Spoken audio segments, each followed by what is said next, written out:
Friends, welcome to my channel Ranjana classes. Friends, आज का हमारा टॉपिक है वैदिक सभ्यता या वैदिक काल।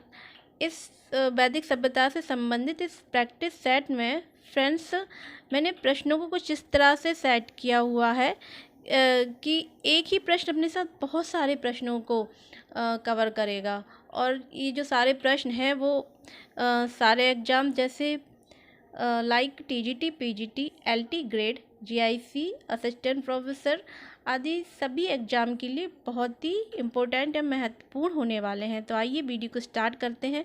तो आज का हमारा पहला प्रश्न है, निम्नलिखित में से कौन सा वैदिक लेख पहली बार पुनर्जन्म के सिद्धांत की प्रणालीगत व्याख्या देता है? ए छांदोग्य उपनिषद, बी मुंडकोपनिषद, सी शतपथ ब्राह्मण या डी बृहदारण्यक उपनिषद। तो फ्रेंड्स, का जो करेक्ट आंसर होगा वो होगा सी शतपथ ब्राह्मण। सर्वप्रथम पुनर्जन्म के सिद्धांत की प्रणालीगत व्याख्या शतपथ ब्राह्मण देता है। यानी जो पुनर्जन्म के सिद्धांत की प्रणालीगत व्याख्या किसमें मिलती है? शतपथ ब्राह्मण में। शतपथ ब्राह्मण यजुर्वेद का ब्राह्मण है, ब्राह्मण ग्रंथ है। जो शतपथ ब्राह्मण है ये किसका है? यजुर्वेद का ब्राह्मण। और पूर्वा उर्वशी आख्यान, रामकथा तथा अश्विन कुमार द्वारा च्यवन ऋषि को यौवन दान का वर्णन भी है। किसमें है ये भी शतपथ ब्राह्मण में ही है, क्योंकि फ्रेंड्स आगे चल के पूछ भी सकते हैं और क्वेश्चंस में क्या क्या है। पूर्वा उर्वशी आख्यान, रामकथा तथा अश्विन कुमार द्वारा च्यवन ऋषि को यौवन दान का वर्णन। और फ्रेंड्स ये रासु यज्ञ का विस्तृत वर्णन भी शतपथ ब्राह्मण में है। और शतपथ ब्राह्मण में सर्वाधिक 12 रत्नियों का उल्लेख है। 12 रत्नियों का उल्लेख किस में मिलता है? शतपथ ब्राह्मण में। फ्रेंड्स, ये जो जितने भी ये पॉइंट दिए हुए हैं ये पूछे गए हैं कई एग्जाम्स में। और ये रत्नियों का मतलब होता है राजा के जो पदाधिकारी होते थे, जैसे अमात्य वगैरह ये होते थे, उनको रत्नी कहा जाता, रत्निन बोला जाता था। नेक्स्ट पॉइंट है, विदेह माधव की कथा का उल्लेख भी किसमें मिलता है? ये विदेह माधव की कथा का उल्लेख, तो ये भी किसमें मिलता है फ्रेंड्स? शतपथ ब्राह्मण में। तो ये जो सारे फैक्ट्स हैं फ्रेंड्स ये किसके बारे में है? ये शतपथ ब्राह्मण के बारे में कि क्या क्या मिलता है। पूछा तो गया था कि पुनर्जन्म के सिद्धांत की प्रणालीगत व्याख्या देता है शतपथ ब्राह्मण।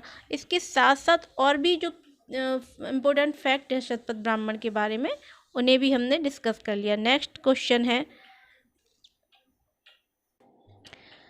स्मृतिकारों ने किस विवाह को अत्यंत निषिद्ध कहा है?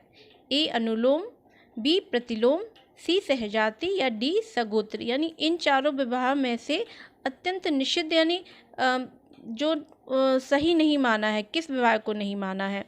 तो इसका जो करेक्ट आंसर होगा फ्रेंड्स वो होगा डी, यानी सगोत्र। एक ही गोत्र के व्यक्तियों पुरुष और स्त्री का विवाह निषिद्ध माना गया है।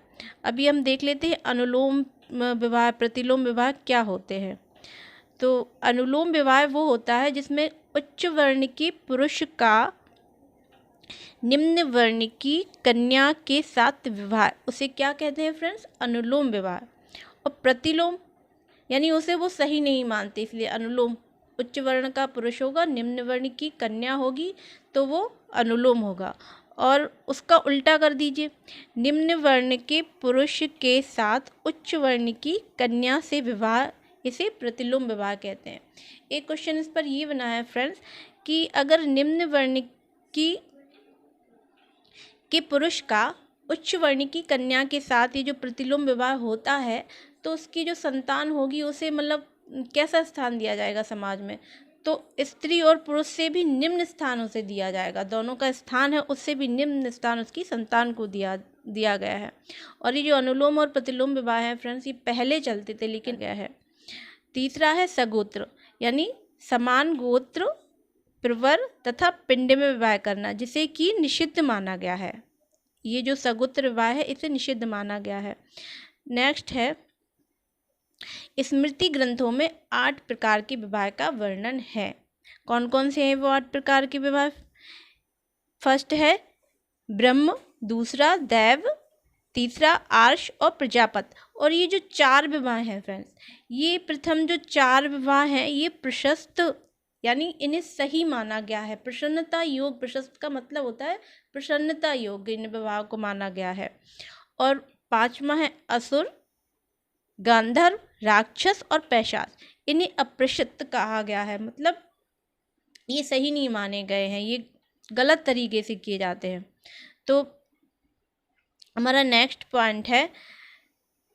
क्वेश्चन है फ्रेंड्स, प्राचीन भारतीय जिस विवाह में कन्या के पिता को गोमैथुन देने की शर्त होती थी उसे कहते थे ए आर्ष, बी ब्राह्म, सी दैव या डी प्रजापत।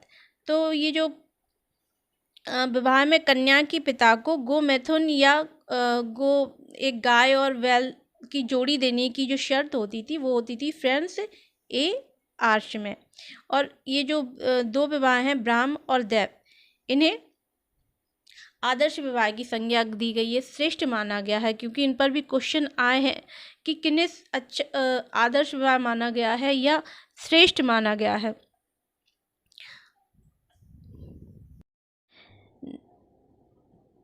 नेक्स्ट क्वेश्चन है फ्रेंड्स, किस सम्मेलन को नरिस्ता कहा जाता था, जिसका अर्थ एक ऐसा संकल्प है जिसे तोड़ा नहीं जा सकता था। मतलब जो ऋग्वैदिक काल में जो सभा, समिति वगैरह ये जो सम्मेलन होते थे वो किसे कहा जाता, मतलब नरिस्ता कहा जाता था। किसको नरिस्ता कहा जाता था, जिसका अर्थ है एक ऐसा संकल्प जिसे तोड़ा नहीं जा सकता। यानी नरिस्ता का अर्थ होता है एक ऐसा संकल्प जिसे तोड़ा नहीं जा सकता। तो किसे कहा जा सकता था, कहा जाता था नरिस्ता। ए विधाता, बी गण, सी समिति या डी सभा। तो फ्रेंड्स इसका जो करेक्ट आंसर है वो है हमारा डी सभा को। सभा जो है वो ऋग्वेद में 8 बार उल्लेख हुआ है सभा का। कितनी बार हुआ है सभा का? 8 बार उल्लेख मिलता है। और इसमें पुरुष सदस्य जो होते थे उनके लिए सभे, और जो स्त्रियां होती थी उनके लिए सभावती शब्द का उल्लेख हुआ है। इससे पता चलता है कि जो सभा थी उसमें स्त्रियां भी भाग ले सकती थी। और सभा को ही नरिस्ता कहा जाता था, यानी सभा को नरिस्ता कहते थे। तथा किल्वतस्पद ये भी कहते थे। और इसका अर्थ क्या होता है? पाप का विमोचन करना। किल्वतस्पद का अर्थ होता है पाप का विमोचन करना। क्योंकि अभी इस क्वेश्चन में तो पूछ लिया कि नरिस्ता किसे कहा जाता था, तो सभा को कहा जाता था। और ये किल्वतस्पद भी बोलते थे, जिसका अर्थ होता है पाप का विमोचन करना। और इसमें जो है कुलीन वर्ग, ये जो सभा थी फ्रेंड्स वो एक कुलीन वर्गों की सभा थी। कुछ न्यायिक कार्य भी करती थी ये जो सभा थी। और साथ में ऋग्वेद में समिति भी होती थी। ऋग्वेद में जिसका उल्लेख 9 बार हुआ है, जो समिति थी फ्रेंड्स उसका हुआ है 9 बार उल्लेख। और सभा का कितनी बार हुआ है? 8 बार उल्लेख। और उसमें स्त्री और पुरुष दोनों भाग लेते थे। तो सभा से अधिक महत्व था इसका, जो समिति थी इसका सभा से अधिक महत्व था, जो कि उत्तर वैदिक काल में और भी अधिक बढ़ गया था समिति का महत्व। और समिति को विश्व अथवा जनसाधारण की सभा कहा जाता था। समिति को क्या विश्व कहते थे अथवा जनसाधारण की सभा।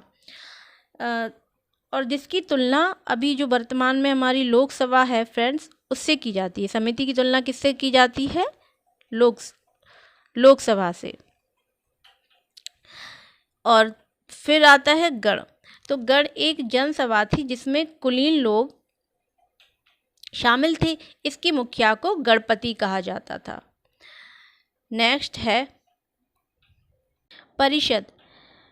यह एक जनजातीय सैन्य सभा थी। जो परिषद थी फ्रेंड्स वो क्या थी? एक जनजातीय सैन्य सभा। अगर क्वेश्चन आए कि परिषद क्या थी तो क्या थी? एक जनजातीय सैन्य सभा। अब फिर है विदध। जो कि सबसे प्राचीनतम जनसभा थी। इस पर क्वेश्चन आया है कि सबसे प्राचीनतम जनसभा कौन सी थी ऋग्वैदिक काल में, तो वो कौन सी थी? विदथ। विदथ सबसे प्राचीनतम जनसभा थी ऋग्वैदिक कालीन, जिसका कि ऋग्वेद में 122 बार उल्लेख किया गया है। ऋग्वैदिक काल में स्त्रियां सभा एवं विदथ दोनों में ही भाग लेती थी, यानी विदथ में भी स्त्रियां भाग लेती थी और सभा में भी भाग लेती थी। नेक्स्ट क्वेश्चन है हमारा, निम्नलिखित में से कौन सा ग्रंथ पुरुषमेध यज्ञ के समय बलि पीड़ितों की सूची में शिल्प और व्यवसायों की एक लंबी तालिका प्रस्तुत करता है? मतलब उस ग्रंथ का नाम बताना है जिसमें कि पुरुषमेध यज्ञ के समय बलि पीड़ितों की सूची में शिल्प और व्यवसायों की एक लंबी तालिका प्रस्तुत करता है। तो वो कौन सा ग्रंथ है फ्रेंड्स? ए वात्स्यायनी संहिता, बी अथर्ववेद, सी शतपथ ब्राह्मण या डी तैत्तिरीय आरण्यक। तो वो है फ्रेंड्स ए वात्स्यायनी संहिता। ऋग्वेद के 2 भाग हैं, कौन कौन से हैं? कृष्ण यजुर्वेद और तथा शुक्ल यजुर्वेद। तो शुक्ल यजुर्वेद की संहिताओं को ही क्या कहा जाता है? वात्स्यायनी संहिता कहते हैं। तो उसी में वात्स्यायनी जो कि शुक्ल यजुर्वेद की संहिता है, उसी में ये उल्लेख मिलता है फ्रेंड्स। ये वात्स्यायनी संहिता में मिलता है कि पुरुषमेध यज्ञ के समय बलि पीड़ितों की सूची में शिल्प और व्यवसायों की एक लंबी तालिका प्रस्तुत करता था। अब ये यजुर्वेद से संबंधित कुछ फैक्ट हैं फ्रेंड्स कि यजुर्वेद के 2 भाग थे, एक तो कृष्ण यजुर्वेद और दूसरा शुक्ल यजुर्वेद। और शुक्ल यजुर्वेद की जो संहिताएं थी उनको ही वात्स्यायनी संहिता कहा जाता था। यजुर्वेद की रचना गद्य पद्य दोनों में की गई है, यानी गद्य में भी है उसकी रचना और पद्य में की गई है। इसी यज्ञवेद एवं अर्धवेद भी कहते हैं, यानी यज्ञवेद भी कहते हैं इसमें और अर्धवेद भी कहते हैं। और कर्म कांडीय वेद भी है ये यजुर्वेद। नेक्स्ट है, इसमें यज्ञ व बलि संबंधी मंत्रों का वर्णन है, यानी यज्ञ से भी संबंधित और बलि से संबंधित मंत्रों का वर्णन है यजुर्वेद में। और हाथियों के पालन का भी उल्लेख है। अगर पूछा जाए कि हाथियों का पालन किस वेद में मिलता है, तो किस वेद में मिलता है हाथियों का पालन फ्रेंड्स? ऋग्वेद में। और शुक्ल यजुर्वेद जो केवल पद्य में है। अगर ये अब क्वेश्चन ऐसे आए हैं कि पद्य में कौन सा वेद है, तो शुक्ल यजुर्वेद है जो कि पद्य में है, और कृष्ण यजुर्वेद जो कि गद्य और पद्य दोनों में है। यानी शुक्ल यजुर्वेद केवल पद्य में है और कृष्ण यजुर्वेद जो कि गद्य एवं पद्य दोनों में ही है। यजुर्वेद का अंतिम भाग ईशोपनिषद है।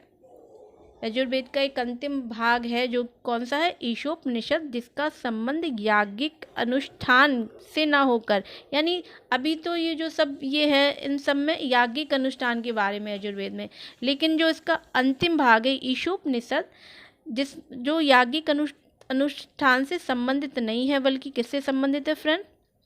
आध्यात्मिक चिंतन से संबंधित है। किससे? जिसका जो अंतिम भाग ईशोपनिषद है, आध्यात्मिक चिंतन से संबंधित। इस पर भी क्वेश्चन पूछ सकते हैं कि यजुर्वेद में का जो अंतिम भाग है ईशोपनिषद, वह किससे संबंधित है? तो वो किससे संबंधित है फ्रेंड्स? आध्यात्मिक चिंतन से संबंधित है।